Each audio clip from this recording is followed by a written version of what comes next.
Hi, everyone. I'm Rachel Gerber, Denominational Minister for Youth and Young Adults for Mennonite Church USA, and also the editor of The Gathering Place, which is an interactive online community for Anabaptist youth leaders to learn, be, and connect. And you can join the Gathering Place community at www.thegatheringplace.us. Now, in the Gathering Place, every month we focus on a different theme, and everything that we do hinges upon that theme. So this month in October, leading up to the election, we're talking about faith and politics. And in this webinar today, I'm so excited to have John D Roth, who is a history professor at Goshen College, with us to bring us our webinar titled Faith in Politics, Uncovering Practices to Navigate the Divide. Because, today in this crazy political extremes, how do we as Christians find expression in the public square? And how do our Mennonite beliefs and practices, how are they relevant to the political world? So, like I said, thrilled to have John Roth here with us today to uncover and share some of these practices and discipline that can help us as church leaders to make it through these times. So welcome, John, to the Gathering Place. Glad to have you here today. Thank you so much, Rachel. It's great to be part of this conversation. Great. Well, do you want to go ahead and jump in and get the conversation started? Sure. Greetings to everyone who is listening in, whether in the recorded version or live. A webinar is a great use of technology, even though I personally would much prefer to see you in the same room and talk with you face to face. But it's a great opportunity to connect in this way. I'm speaking from the campus of Goshen College, and addressing a topic that fills me with not a little bit of concern and even kind of almost dread, because we know it's not the only topic in the world today. And in fact, I'm kind of struck that on campus I don't hear students talking about this with excited tones a lot. I think their concerns are more focused on things like climate change and Black Lives Matter and sexual assault, GLTBQ issues, those kind of more specific issues. I don't hear them talking about the election, and yet we all know this is the water in which we are swimming, and whether we want to be part of it or not, it is present. And I find myself, as a person who's given a fair amount of thought to sort of the practices that shape our engagement with politics, I find myself caught up in the 24/7 news feed mentality. So I'm clicking on news updates, and I go to Facebook, and my inbox is filling up with, have you seen this? And links to, and it's all it could so easily be all consuming. And I find myself with a kind of mix of emotions. There's a part of me that as a historian, sort of looking on this as a kind of public spectacle, with a kind of horror and fascination that is part of people who chase ambulances and stand on the sidelines looking at train wrecks, or how is this going to unfold? And so I feel like a voyeur looking in on something. I also, perhaps like you, I feel fear. I have to just name that. I feel anxious about our country's future. Will the Union hold together? And will the deep divisiveness that's part of our political climate right now, was that going to just exacerbate the tensions we already feel within our church? Is this just going to be one more sort of wedge that drives us apart? And there's also, I guess, a part of me that is sort of close to deadening numbness. I'm just sort of ready to shut down and tune it all out. And I find myself on any given day sort of moving between all of those emotions. And in the midst of that, I don't have that many opportunities to actually talk with other Christians, other Anabaptist Mennonite Christians, about what's going on. So I really do applaud you, Rachel, for helping to create a small space where people can engage. I want to give a very general kind of context for how people in the Anabaptist Mennonite tradition have engaged politics in the past. And I want to offer three thoughts, three sort of themes that have come back to me, and put them out there for your own critique and reflection, knowing that in the short time we have, there's no way that we cover everything. And even as I hear myself talk, I realize just sort of how I'm tugging on certain threads of a really intricate knot. And so it's all it's all partial. It all is a kind of one angle on a really complex, multifaceted theme. The first general context is to remind us that almost from the beginning, people in the Anabaptist Mennonite tradition have disagreed on how Christians in this tradition should engage the state or politics, however you want to frame it. We have inherited from the 16th century a certain set of assumptions, a certain language, a certain vocabulary that sometimes carries forward. The simplest version of that is that this state is somehow an entity set apart from the church, that church and state are two fundamentally different things, that the state rules by the sword. It's about coercive power. The magistracy of the state might be ordained by God. It has a function to perform, punishing the evil, protecting the good.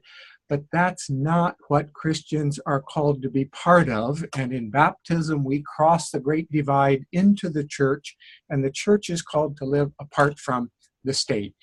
And there is some of that language that I think is theologically coherent. There's a part of that bold clarity that I think we shouldn't lose sight of. But the fact is, especially in 21st century North America, we live in a different context, and we shouldn't just pretend that the language of the 16th century applies to us today. We live in a modern democracy, which at least in principle, gives the responsibility of statecraft to us, to the people. We have a rule of law. We have a state that does much more than just bear the sword. Modern states are part of a whole raft of what they engage in society in so many ways other than just coercive force. So we drive on highways that are funded with taxes. Our children attend public schools. I turn on my water faucet and I trust that the water that comes out is going to be drinkable, because somewhere in the state there is a person who tends to the water quality. And when those things go wrong, I demand an answer from my state. So all of that is to say that modern states are different than how the Anabaptists might have conceived the state. And so going forward today, we still have echoes, and I think legitimate echoes, of that strong separatist position that you will hear among Amish, conservative Mennonites, some Hutterites, even Mennonites up until maybe a generation or two ago would have been very skeptical of state involvement, probably wouldn't have voted, probably would have not encouraged their members to run for public office, would have avoided encounters with the legal system, and would have said something like, well, of course the state is going to use violence. That's what a fallen order does. But it is not our task to lecture the state on how it should run its affairs. It operates in a different realm. That voice is still around. I think in my circles, much more common is, maybe at the other extreme, is a call for active engagement. And that call for an activist engagement in politics relatively recent in North America, emerged first, I think, this is a simplified version, but he emerged first in maybe the late 1950s and early 1960s, particularly as Mennonite MVSers and other socially engaged people moved into the city, became aware, for example, of the civil rights movement, became aware that a huge portion of our nation's population was being deprived of basic human rights simply on the basis of the color of their skin, and found that deeply problematic and began to speak out, often in courageous ways, against that, and joined in a larger movement that called on our nation to live up to its own highest principles, the Constitution, that all people are created equal, and that recognized that issues of racism were not just local, were not just personal, but also had structural components to it, that there were racist laws that needed to be challenged, and began to engage the political system with a vision towards helping people who were being disenfranchised. And shortly after that, the Vietnam War, with a sense that our nation is engaged in a fundamentally unjust foreign enterprise in which innocent people are being killed. Out of that, an awareness of the war on poverty and a recognition of, again, the structural expressions of injustice and oppression, and that the only way to address those were by becoming more engaged, actively engaged in the political framework of our nation. And to do that out of a deep sense of Christian commitment, out of that this is consistent with our deepest faith commitments.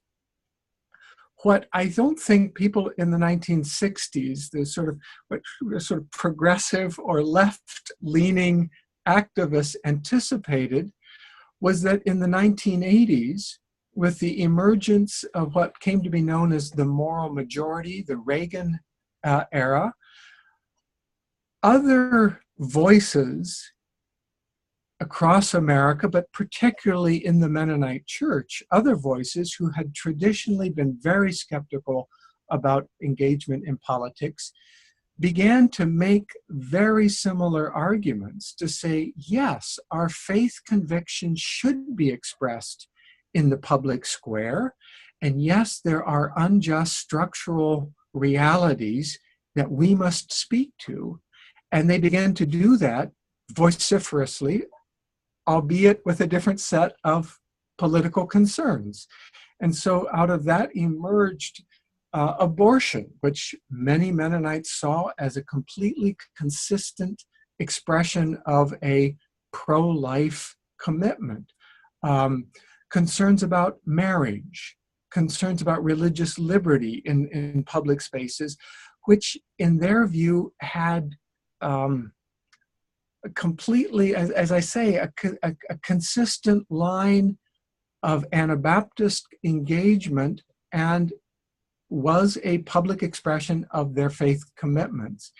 And what had emerged by the late 90s was, I think, a reality in which, particularly during presidential elections, these voices within our own church began to speak with more and more conviction, each picturing itself as a prophetic minority, a lonely voice speaking out courageously into the wilderness, even though from the other perspective, they weren't lonely voices at all. They were simply reflecting the cultural context of their time. And so the red-blue divide that has come to characterize our nation, a cultural divide, I think is replicated in some unfortunate ways in our church as well. Most of us, if you would ask most people in congregations today, I think they would say, I'm not on any of those. I'm not a complete separatist. I'm not an activist progressivist. I'm not an activist conservative. I'm selectively engaged somehow in the political world, and that waxes and wanes with the political cycles. But most of the time, I have opinions about things, but I can't be categorized anywhere in these simplistic categories. And I think there's real strength in recognizing that most of us don't find ourselves anywhere there.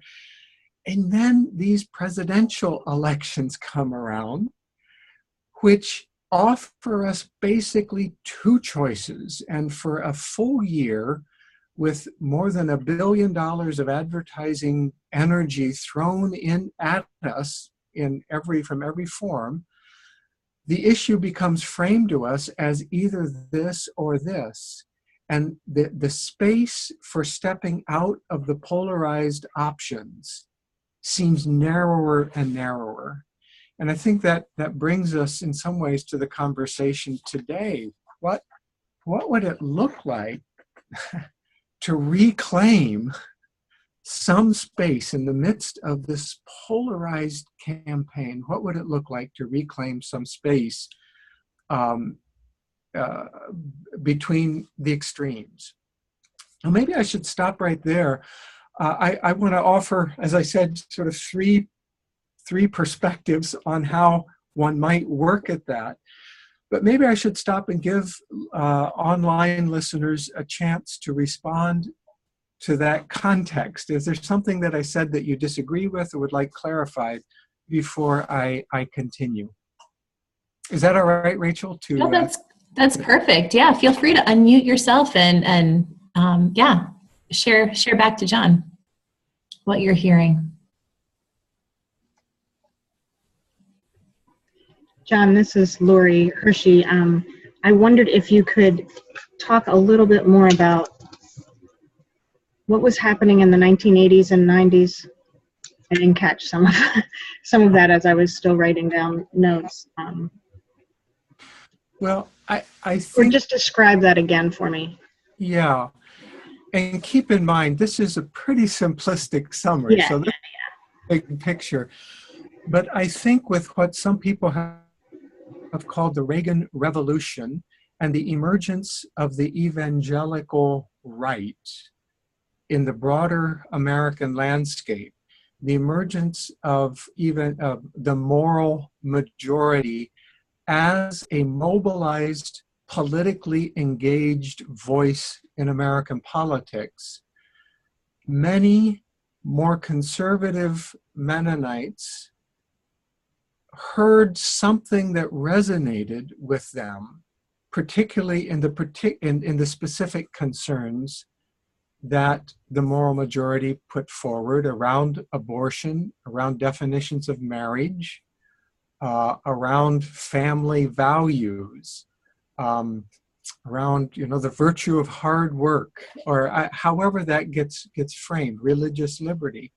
And they said, yes, these people speak in some ways for us.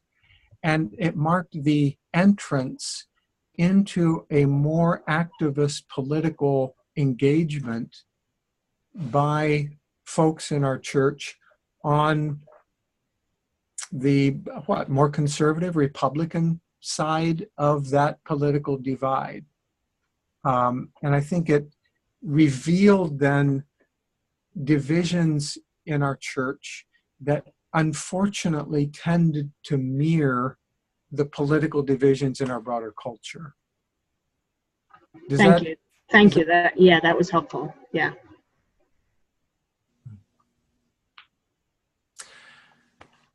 Anyone else want to challenge or clarify? John, I'm curious about the switch to just kind of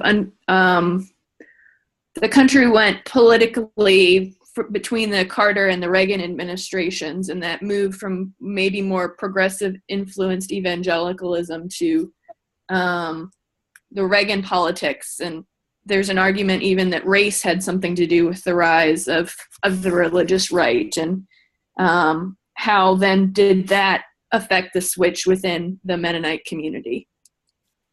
Well, as I said, there are multiple layers going on here. And just as I think there were more reasons that liberal progressive Mennonites entered into the political engagement. I think the hunger to be relevant among educated white Mennonites, the sense that we have been agrarian bumpkins for far too long, and we have educations, we know some things about how society ought to be run. The eagerness on the left for Mennonites doing went beyond just civil rights. I think there are multiple motives. I also think on the right, there are always multiple motives, and the dynamics going on often are deeper than even what we ourselves fully acknowledge or are capable of acknowledging. So we are in currents. We are parts of streams that carry us along, sometimes in directions we never intended to go. So part of my concern has been all along, how is it possible for the church as a church to reframe a sense of political engagement that it's not completely aloof from the political realities of our culture, but that consciously resists sort of falling into the rhetoric and the imaginative frameworks that are being offered either by progressives or by conservatives. And that really is where I want us to go. And that might be a good segue into the three basic points that I would make as sort of practices. None of them will be new to you, and so know that I put it out there more as a framework for more conversation than as a sort of, this is the way the world is. So three points. I think as you're working with young people, as we engage the conversation around the election in our congregations, we would do well to remember, first of all, that voting is not only a right, that is an R-I-G-H-T, but voting is also a rite, an R-I-T-E, a ritual. Voting in democratic societies takes on the quality of a collective practice that has, even though it might not feel like it, that has strongly religious overtones. Now, one of the gifts of American democracy is its commitment to separation of church and state. We do not have an established religion, and I think we can all be grateful that we don't. And yet at the same time, I think we always need to be conscious that particularly in democracies, where we say we the people are the nation, we collectively represent the nation, that we acknowledge that embedded in that are the claims that nations make on us. And democracies, our country has a claim on your identity. It issues you a passport. It becomes the guarantee of your rights under the law. It defines you as a citizen. And that's not a small thing. I mean, that's it, and there are a lot of good things about that. But in return, modern states also make claims on their citizens. And those claims, certainly in North America, in the United States, are often find expression in rituals that include things like, well, the Pledge of Allegiance, where we ritualistic stand and put our hands over our hearts and make public commitments to the nation. We're one of the few nations in which on any given Sunday, 80,000 people will stand and orient themselves to a piece of cloth and put their hands over their hearts and sing collectively a hymn of allegiance. And they do that as a color guard marches forward around a flag, and as some kind of public address announcement is being made in honor of people who are fighting and dying overseas, and as F-14s fly in formation overhead. These are not neutral or valueless expressions. The modern state is often praised as bringing an end to the religious wars of the 17th century. You know, after the Reformation, we had these religious controversies in which people claiming to fight in the name of God found themselves in kind of endless battle with each other and couldn't find a way of compromising. And so the modern state emerges as the neutral arbiter in all of that, guaranteeing peace by insisting, in a sense, on the privatizing of religion and saying that, you know, in a secular context, we won't have religion driving people into the voting booth and then fighting with each other. And yet historians have also talked not so much of the decline or disappearance of religion, but the migration of the holy. So we no longer have a universal church, but the state has made claims on us that the church used to make. It's the state that makes claims about ultimately who we die and kill for. And that might sound like a whole lot of overblown abstract rhetoric, and we don't see it very often. And I'm not trying to demonize the state at all. But as you work with young people, I really hope that you can help them recognize that you are part of a system that goes way beyond where you stand on some continuum of Democrats versus Republicans or progressive versus liberals. Those are important decisions, they're important distinctions to be made, but all of that is encapsulated within a much larger system that we should be attentive to. And as Christians who in the Anabaptist tradition have proclaimed with the psalmist in Psalm 24, the earth is the Lord's. The earth is the Lord's. As Christians, we know that when God looks at the world, God does not see the map, you know, in different colors according to the nations. He doesn't see the 49th parallel that separates. God looks at the world, and God's primary activity in the world is in the body of Christ. That is the gathering of Christian believers whose identity is so much bigger than the national boundaries that define us. It's almost, I think, impossible for young people to fully appreciate what that means.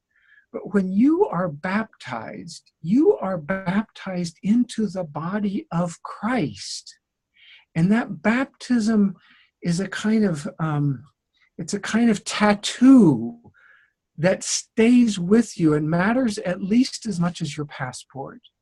And that you should be attentive to the fact that your identity is at least as much with brothers and sisters in other parts of the world as it is with the United States of America.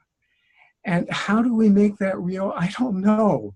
I care deeply about Mennonite World Conference. I think Mennonite World Conference is a great framework for holding before us the fact that, no, we're not alone in this. We have Christian brothers and sisters elsewhere, the work of MCC, Mennonite Mission Network. I suggested long ago, it was an idea that wasn't picked up during an election season, but that we should all agree to turn off our TVs or our news media. I said we should shut down both Fox News and NPR and agree that the only news source for a year is going to be inference. That is, we're going to get our reporting from the ground of people, brothers and sisters in contexts of the world who report from the lens of their Christian faith as they engage with real people, rather than the 24/7 news cycle. Well, again, that's not going to happen, but it's at least a reminder if we can find any way of reminding ourselves that our first allegiance is not to the nation, but to the body of Christ, and to make that real rather than just an abstraction. Okay, that was a rant that went too long. Sorry about that. I'll try to be more concise in the next 2 points. Point 2, we have a ministry of reconciliation. If you ask what it means to be a Christian, and especially a Christian in the Anabaptist Mennonite tradition, I'd say it means to be a minister of reconciliation, of asking where are there divides in the world, and what role do I have in helping to heal wherever there is a division or a fracturing or a disruption or brokenness. We know how broken the world is, and elections reveal just how deep and debased our political discourse is and the society that it reflects. We've heard over and over again the debasement of our political discourse, basket of deplorables on the one hand, and I don't need to list all of the ways in which that divide has been reinforced on the other side, whether it's along gender, race, class, whatever. The divides are so evident, and it's tempting for Christians to say, okay, I believe passionately in my cause, so where can I line myself up and bring my passion to this cause?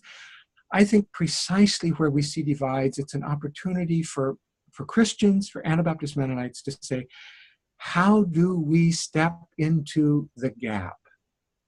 What would it look like to occupy the space between the divide and be ministers of reconciliation who work at building bridges?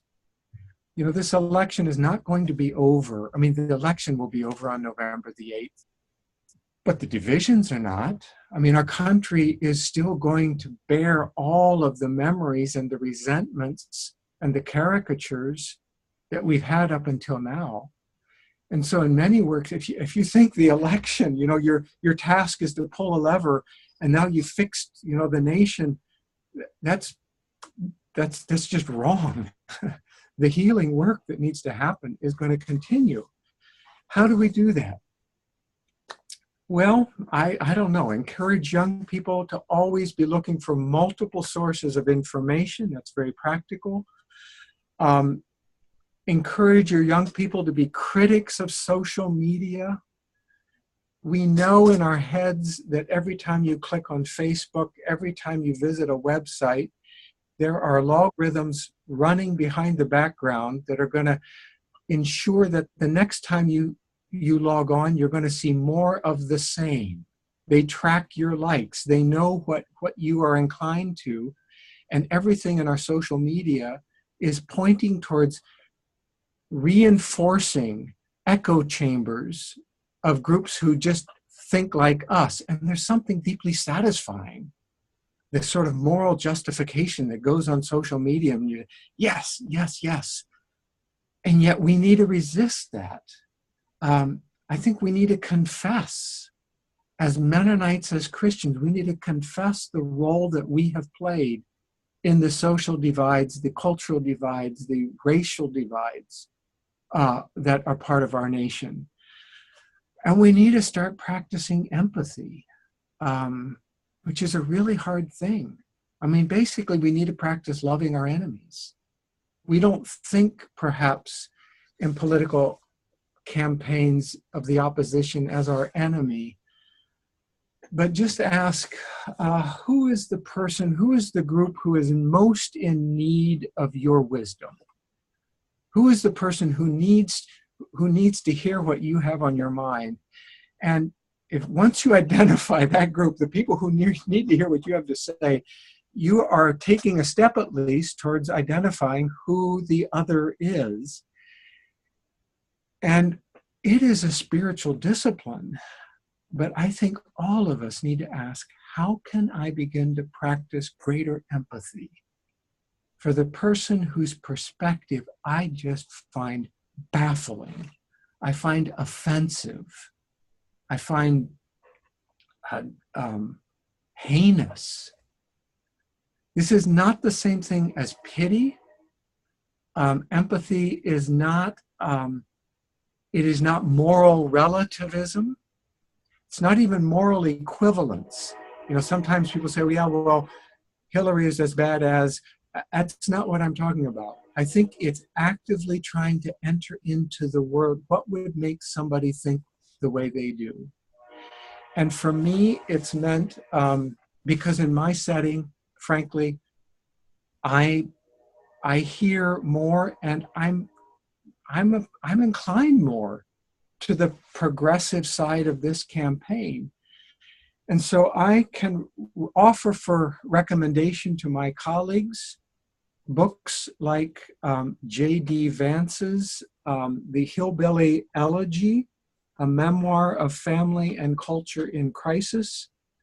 I can recommend Nancy Eisenberg, White Trash, the 400-year untold history of class in America. I can recommend Arlie Hochschild, Strangers in Our Own Land, Anger and Mourning on the American Right. None of those books are perfect. All of them, you know, you might challenge, but for me, those are books that have opened up a deeper understanding and appreciation of why somebody could be an enthusiastic supporter for Donald Trump. I'll just put it out there. That has been where my empathetic exercise has needed to go. And it means stepping into the DMZ. It means risking misunderstanding from your colleagues who thought you were with them on one side or the other. And it means people are going to suspect that you are wavering somehow in your commitment to whatever cause they thought you were for. Finally, and then I promise I'll quit. I hope you can encourage young people to recognize that true civic engagement, what it means to be a part of civil society, goes far beyond the ballot box. I think it's one of the seductions of the hype that goes along with presidential campaigns to make it seem as if presidential elections are the primary way in which we become politically engaged. I don't want to dismiss presidential elections. Important things are at stake here. It's not irrelevant. And yet, again, pulling the ballot box or going to the ballot box does not exhaust what it means for Christians to seek the welfare of the city, which is what I think we are called to do. And there are so many other profoundly significant ways, more humble, quieter, less visible, less dramatic, but significant ways of engaging in our civil societies that I think Christians and Mennonites are better at and that we should cultivate in between election cycles. And I know it might sound paltry to list them, but the local self-help shop, the local soup kitchen, interfaith hospitality network, serving on boards of your Boys and Girls Club, volunteering at the Boys and Girls Club, inviting into your home a young woman who is pregnant, serving as a surrogate grandparent for a single mom or for a family who's struggling with parenting, volunteering for Habitat for Humanity, being a foster parent for the right reasons. Foster parenting is a huge issue in our society right now. Becoming well-informed about a very specific issue. Becoming well-informed, informed enough that you talk with people who actually are affected by it, that you think through some of the consequences and the complexities of those issues. Healthy democratic societies survive not just because of electoral politics, but because of the thick web of civil society, what what people call the mediating institutions that hold local communities together, that bring us into face-to-face conversation, often with people who are different than ourselves. And in those conversations, we discover we can't reduce the other to a caricature. And we discover that, yeah, things really are messy, and yet we also can have a sense that our participation is meaningful over a longer period of time, not just in the short term. I think a great issue that's facing a younger generation is an understanding of politics that is cynical. Politics is, like all other institutions, a view of institutions that are cynical. Whether it's the church, whether it's politics, banking, it's all about self-interest. People are just looking out for their own pocketbooks, their own self-interest. And it's so easy to reduce your understanding of civic engagement to self-interest. If you think about these other smaller community organizations as meaningful ways of engaging, you suddenly are confronted with examples of people who are true civil servants, people who are serving not out of self-interest, but on behalf of the well-being of their communities. And I think our churches need to provide young people with many examples of ordinary men and women in their churches who are participating in this way. So, voting as a right with idolatrous overtones, as well as a political right, an invitation to step into the gap as ministers of reconciliation, and an expanded view of political involvement that recognizes the importance of modest local community engagement alongside our participation in national politics. Sorry that went longer than I intended, but it's what's on my heart right now, and I look forward to hearing what's on your heart and how you have engaged young people and church members with these issues. Thanks, John. That was very comprehensive, and I think, wildly interesting, especially hearing not only the history of it, but then also the practicality of how do we invite folks from our congregation to step into that middle space between either or, and especially to practice that spiritual discipline of empathy. That really stood out for me. Others, what sort of rose to the surface with what John was saying? I'm wondering, John, if you have any thoughts on election night communion. Yes. Thank you so much for bringing that up. That was somewhere in my notes that just went right by me. I am a huge fan of election night communion. I know that there are people who care about communion deeply, who think that communion should be, well, with the gathered body of believers, and are anxious about community communions. I'm willing to set that theological point aside and say that I think every Mennonite congregation would serve its community well by publicly inviting all Christians, anyone in its neighborhood, to join on the evening of November 8th and participate in this ancient ritual, which reminds us of our truest and deepest allegiances.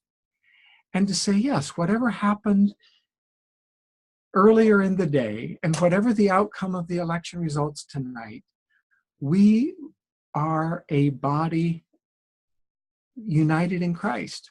And I appreciate so much the work of Mark Schloniger and others, I don't know who all is involved in that, who are putting it forward. So thank you. Yes.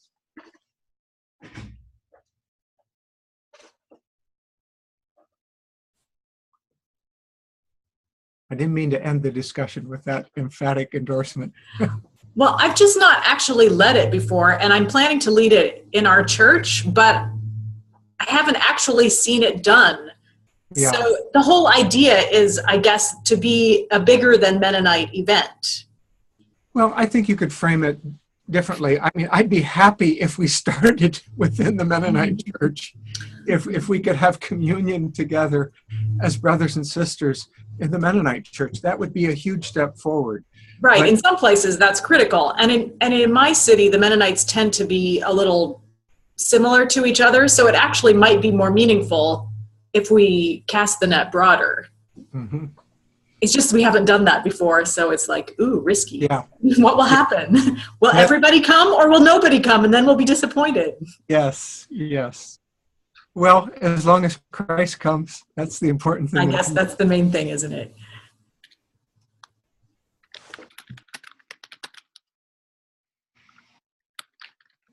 And just a little plug for the Gathering Place. Mark Schleiniger has a blog post that's coming up within the next few weeks, sort of his reflections on Election Day communion and that practice as well. So I do hope everyone participates in that.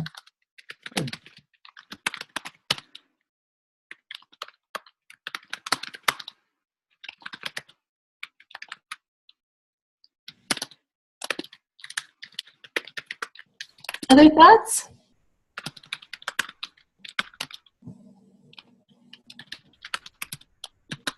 Are your MYF or young people, are they engaged in this election? Do they care about it? Or is this an issue for 35-year-olds and older?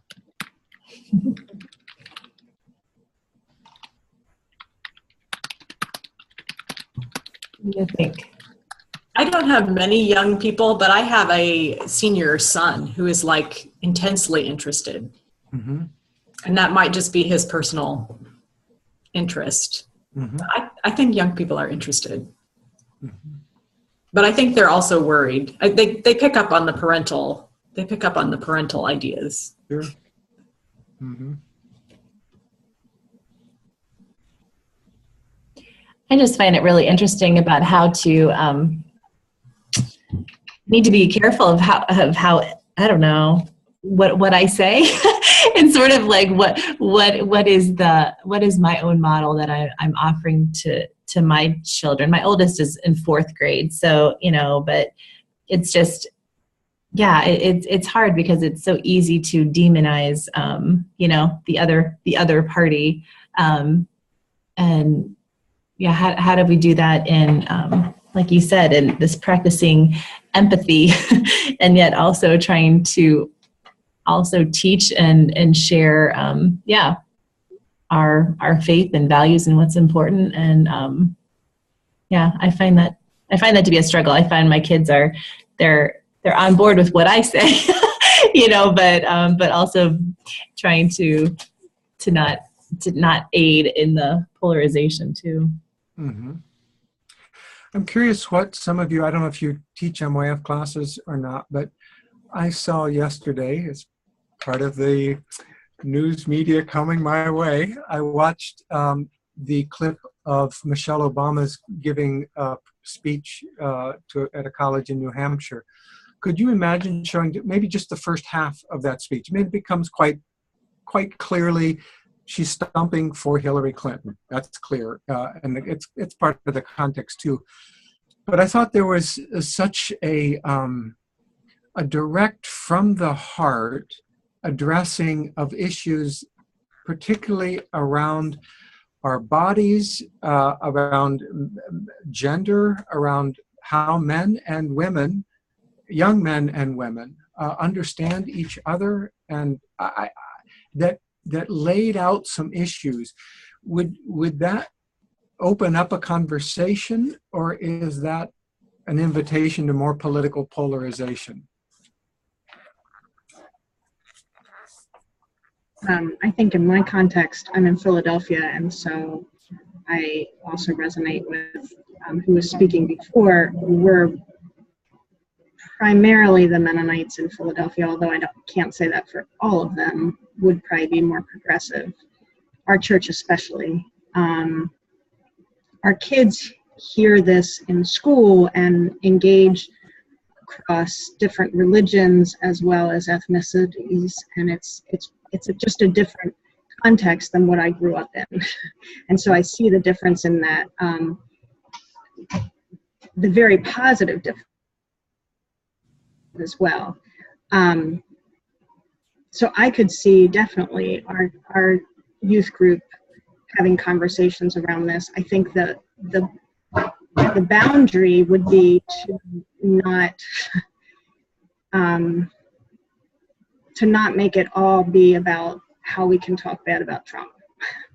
And maybe that's a bad idea. I mean, maybe that suggests a bad idea. No, but I think like I have an 8th grader as well, and so they're studying the political process in general and how our country has the voting and all of that. And so we've had a lot of conversations, and one time she just said, "Mom, do you remember like an election like this where one candidate really doesn't seem like they are fit to be in president? Like it's so like they're saying all these things." And I, so we stepped back and talked about the broader context of like politics in general. You're going to have people are doing this for self-interest. I mean, unfortunately, this is not the church. We're not talking about, this is politics, and talk through some of the complexities on either side, Democrat or Republican or independent. There's going to be lies, so to speak, or, ways that people use their position for not the good of the whole. But it opened up conversation to be able to talk about but as a church, I feel like we're being called to be the church no matter who is in leadership. And no matter what party is in leadership, we continue to be the church, and we offer kind of some of those ways that you were talking about, like ways to locally engage in some of these social constructs that aren't working for everyone. And how can we as a church be that place that keeps that voice of Christ alive, as all are welcome and everyone needs to be that reconciliation piece. Mm-hmm. I don't know that I answered your question exactly, but I think kids that I'm seeing are very interested in the process, and a little bit like, is this how it always is? And I honestly have to say, no, I don't remember it being quite this. It's just bombastic in some ways. Yeah. And again, maybe the suggestion of that speech isn't helpful in a church setting. What I'm concerned about, and I think what you just said, is that young people don't assume the normalization of this as part of what it means to be in the public square. That we some way of challenging the incivility of the rhetoric that, and perhaps especially around the question of race and sexual abuse. So helping young people ask, what would it feel like? Maybe this is part of the practice of empathy. What would it feel like to hear this if you were a Muslim, a recent immigrant, a woman, a white person who has just been dismissed out of hand because they raise questions about Hillary's emails or however it gets framed, but that we don't have to accept as normal the discourse that we hear every evening. Right, and I think, I guess part of what I see is that, so kids have already seen that, the speech of Michelle Obama in my context, and so to bring it into the church, I think is a positive thing, and like, let's talk about it together, because what I'm seeing is, kids are seeing all of this. It's not like they're indifferent and not paying attention, but then how can we bring that into like conversation with the church? So I like your idea. That's good. John, do you have any final thoughts? Well, I just very much the last comment of bringing it into the church. You know, I'm thinking loud here. When I mentioned this Michelle Obama speech, I was moved by it. But you're absolutely right. Bringing it into the church is an opportunity to, why do we regard every human being with dignity? Why does it matter to us how we talk about each other's bodies? What does it mean to look on each other as being created in the image of God, and to bring a distinctively Christian vocabulary into these broader public concerns? Ultimately, it seems to me, is what the church should be doing, rather than just taking it as the last word, a public speech in a secular setting. So it's not really a last word, but there are no last words, probably. It's a good reframing. Absolutely. Well, we're so grateful for you taking an hour out of your day to engage this topic that's so pertinent right now, and at least giving us some tools and handles in which we can have conversations with our local congregation, as well as inviting our youth and church leaders to how to stand right there in the middle. So I'm so appreciative of your wisdom and the work that you offer towards this. So thank you, John. And thank you to everyone else who also took this time out of your day to engage in this way. So blessings to you all, and continue to stay engaged with the Gathering Place this month, as we will continue to have weekly blog posts, and we have a study circle conversation next week, and then the final week of October we'll have a learning circle. So once all of this has sort of had time to simmer within, to gather together in a flipped classroom approach to have more conversation at the end of the month. So thanks again for your participation on the Gathering Place, and until next time, take care. Bye, everyone. Bye-bye.